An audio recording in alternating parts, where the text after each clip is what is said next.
মানে হিন্দুটা গেল বিজেপিতে আর মুসলিম গেল তৃণমূলে। মাঝে থেকে যে সমস্ত নন কমিউনাল হিন্দু, নন কমিউনাল মুসলিম, সেই ভোটগুলো জোটকে পছন্দ করেছে। তৃণমূলে জয় ও তো হবেই, কেন এখানে দিদি আর মোদি, বিজেপি যাহা বিজেপি তাই তৃণমূল, মেরুকরণের ভোট। আপনারা নিশ্চিত ছিলেন এই ফলাফল? আমরা নিশ্চিত বলতে কি, একটা সময় আমরা ছিলাম যে না জিতবো, কিন্তু যত দিন এলো, যখন শুভেন্দু এবং সুকান্ত মিটিংগুলো করলো কালীগঞ্জ, মাটিয়ারি, পলাশী, দেবগ্রামে, তখন আমরা বুঝতে পারলাম যে খেল অন্যরকম।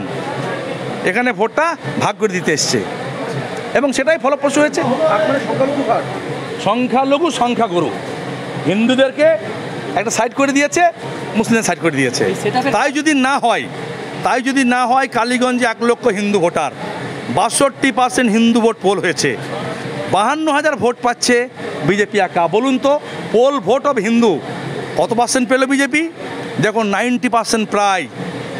তাহলে পোল হিন্দু ভোটের 90% পাচ্ছে বিজেপি।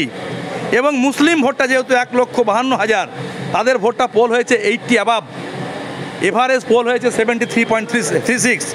এবং মুসলিম ভোটটা দেখলো যে উপায় নেই, সে ভোটটাকে ডাইভার্ট হয়ে গেল পুরোপুরি একদম তৃণমূলে। যতদিন পর্যন্ত বাংলার মানুষের শুভবুদ্ধি উদয় না হবে, ততদিন পর্যন্ত কসমিন কালেও এখানে আর কোনো রকমের হাত বা কাছা তৈরি ফুটবে না। এখন শুভবুদ্ধি উদয় হয়নি তো, 2026-এ কি শুভবুদ্ধি উদয় হবে? হতে পারে। কখন কি হবে? পলিটিক্সে শেষ নেই, শুরু নেই, শত্রু নেই, বন্ধু নেই। পলিটিক্সে এরকম ধরনের তো কোনো কথা নেই।